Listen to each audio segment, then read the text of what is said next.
سلام و صد سلام به همه رفیقای نازنین کانال پند ملا. باز اومدیم با یه قصه تازه.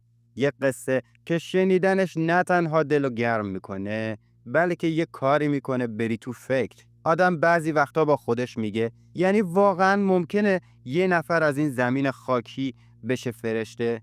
بدون بال، بدون پر.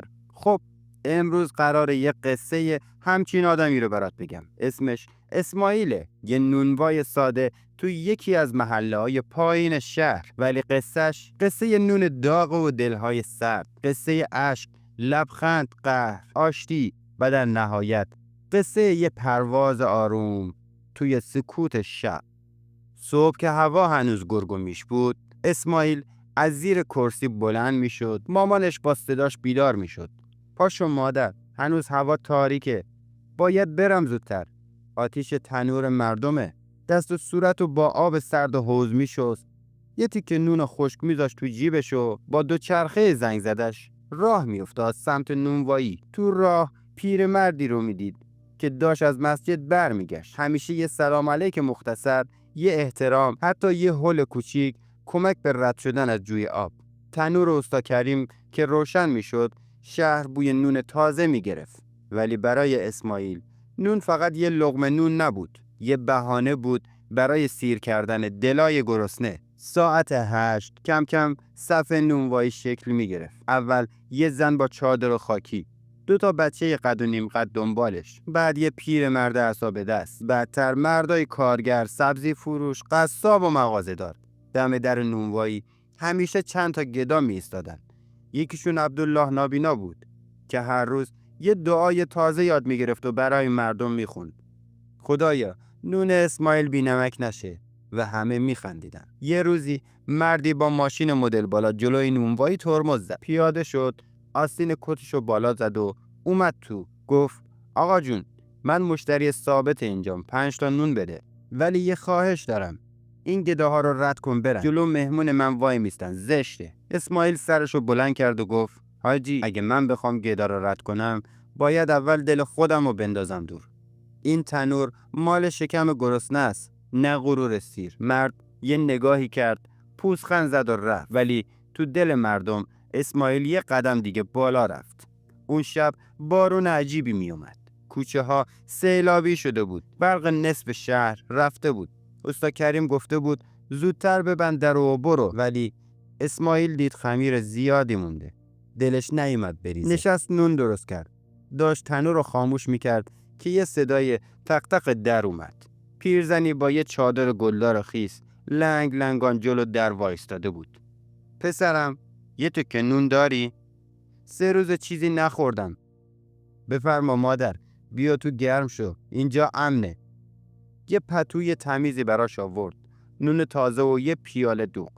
پیرزن اشکاش جاری شد. گفت الهی خدا همینجوری جواب تو بده، بی منت و بی دلیل. تو فرشته‌ای، فقط بال نداری. اون شب اسماعیل خواب عجیبی دید. تو باغ بزرگی بود، پر از گلای سفید که نور میدادن. یه مرد نورانی اومد جلو. اسماعیل، تو زمینی ولی دلت آسمونیه. یه کار دیگه مونده تا فرشته خدا بشی. بیدار شد، نفس عمیق کشید، دستشو گذاشت رو سینه‌ش. یه حال عجیبی داشت. رفت مسجد، نشست ته صف. داشت فقط یه جمله بود: خدایا منو بفرست سراغ دلهایی که از نون هم گشنه ترن. یه روز یه تاجر اومده بود نونوایی. گفت تو پسر خوبی هستی، بیا مغازه من کار کن، ماهی 5 برابر درآمدت. فقط باید یه کارو بکنی، نون رایگان به هیچ کس ندی. گدا یعنی تنبلی، مردم باید گرسنه بمونن تا کار کنن. اسماعیل گفت یعنی تو از شکم خالی غیرت در میاری؟ من غیرت رو تو نگاه اون پسر یتیمی میبینم که نون میگیره و میبره برای مادر مریضش. رد کرد، با اینکه اون روز نونوایی ورشکست شده بود و تنور سرد مونده بود.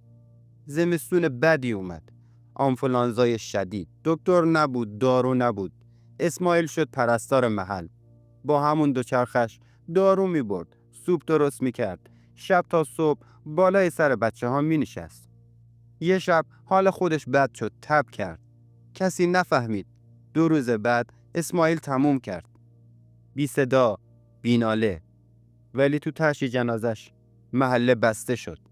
حتی اون پیرمرد پولدار اومده بود و زیر لب میگفت این پسر فرشته بود، ما فقط دیر فهمیدیم.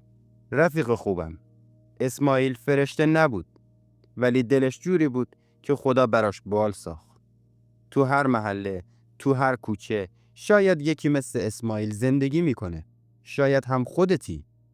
ما منتظر معجزه ایم، غافل از این که خودمون میتونیم معجزه بسازیم. با یه نون، یه لبخند، یه پتو. اگه از قصه اسماعیل لذت بردی، قسمت بعدی رو از دست نده. میخوای بدونی چطور یه پیرمرد نادیده گرفته شد و با یه لقمه نون و یه دعای بی صدا باعث نجات یه خانواده شد؟